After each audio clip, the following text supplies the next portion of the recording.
that topic is, what is the central text of Hinduism and why is it the awful Manusmriti? So with that, I'll begin my talk.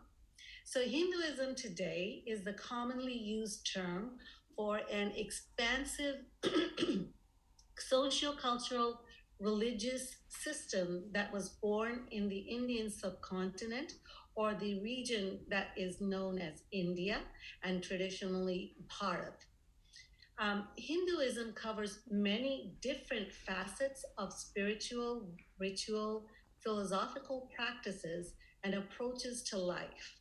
For the most part of my talk, I would like to refrain from using the term Hinduism and substitute it with the original term that reflects the belief system that guides the spiritual network within the Indian subcontinent, and that belief system is called Sanatan Dharma. Sanatan Dharma or Hindu Dharma is what the West currently calls Hinduism. One of the key distinguishing factors of Sanatan Dharma happens to be that there is not a specific single holy book that is the crux of everyone's belief. The sacred texts of Hindus are many in number. So I will just try and give a humble outline of how vast the knowledge system is that forms the foundation of Hindu Dharma and the variety of texts that are part and parcel of the entire fabric of Sanatan Dharma. First, let's start with the oldest known sources of guidance and practices for Sanatan Dharma. These texts are called Shrutis. These Shrutis comprise of Vedas and their allied subclasses of spiritual texts. By Shruti, we mean that the content has been revealed over time rather than collected or composed by one person or one specific group of persons. Hence, these texts do not have a specific author or school that can claim ownership or authorship for the knowledge. The knowledge has been transmitted through an unbroken chain of oral traditions that has passed through generations and generations over thousands of years. The Vedas consist of 4 parts: the Rig Veda, the Samaveda, the Atharva Veda, and the Yajur Veda. Each Veda can be further subdivided into the Samhitas, the Brahmanas, the Aranyakas, and the Upasanas. The Samhitas are the hymns in the Vedas. The Brahmanas provide the meaning of the hymns. The Aranyakas are insights into the rituals and sacrifices, while the Upasanas provide guidance on how to worship. At the end of the Vedas are the Vedanta Texts, which comprise of the Upanishads. There are 108 Upanishads. You may have heard about the Isha Upanishad, the Katha Upanishad, the Kena Upanishad, to name a few. Subsequent to the Shrutis are the revealed knowledge or the Sritis or the remembered texts, and these can be ascribed to specific authors. The Sritis comprise of treatises on codes of conduct, collections of stories, and itihasas or historical texts. This would be an opportune time to stress that the most talked about Smriti, at least outside Hindu circles, the Manusmriti, obviously then represents a very small fraction of the sacred texts that are available to Hindus for spiritual guidance. The Sritis are 18 in number. I will not name all of them. Along with the Manusmriti, the other Sritis provide various codes of conduct. The Puranas constitute fables, stories, and parables that simplify the sharing of Vedic wisdom and knowledge with the common non-scholar people.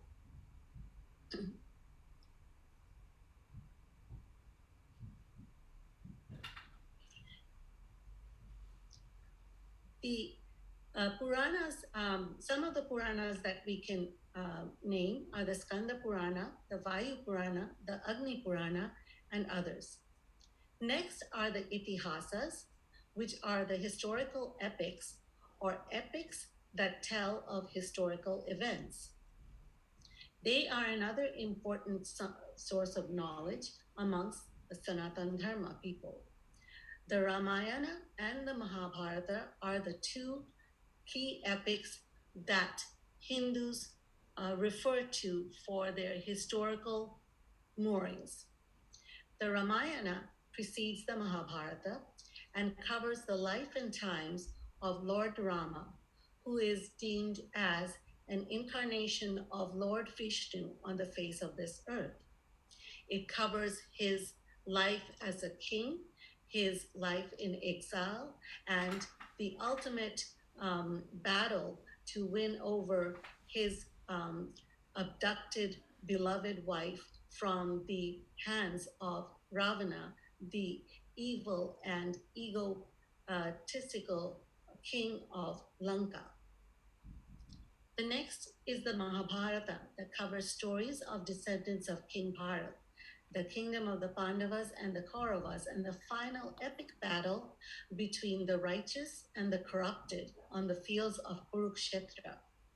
This is where the divine song of the Bhagavad Gita was relayed to Arjuna by Lord Sri Krishna himself.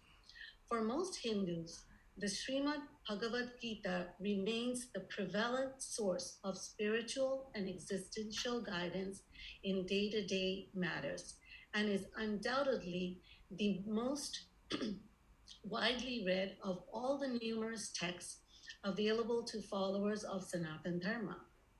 In addition to the historical and mythological and religious spiritual texts, Hindu life and thought is greatly shaped by the different schools of philosophy or darshan. These include the Sankhya darshan, the Nyaya darshan, the Mimamsa darshan, the Vedanta darshan, and the Yoga darshan.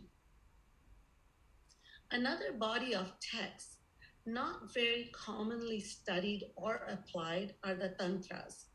They consist of the Agamas and the Nigamas. The Tantras incorporate another approach to the divine, distinct from the Vedic approach or the Brahmanism approach. The Tantras enshrine additional and distinct spiritual ideas and rituals and codes of conduct. Some of the Tantras worth mentioning are the Mahanirvana Tantra, the Kulasthara Tantra, the Prapancha Tantra, etc.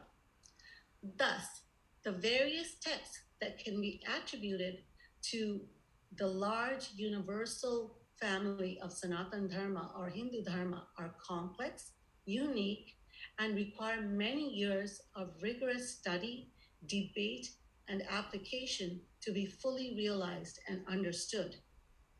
They have intricate relationships with each other, and a Hindu may draw from multiple texts in refining their individual path to liberation. The studies of all these texts cannot be undertaken by any single person in any single lifetime and cannot be done without proper training in the main language of composition, which is Sanskrit, and without proper spiritual teachers or gurus.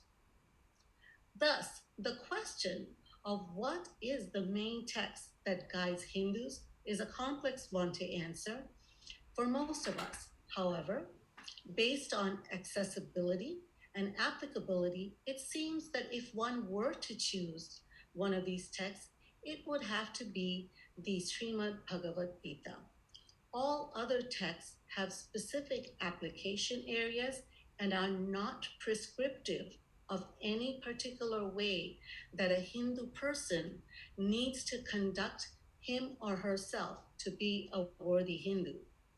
Most Hindu texts are descriptive in nature rather than prescriptive, and that is what sets us apart. The ultimate freedom to be one with the divine results from one's ability to understand and apply the guidances that are provided within these texts, these historical accounts and the stories within the various texts. With that, I'd like to conclude and hope that clears some of the confusion when a Hindu is asked, what is your main text? Thank you and namaste.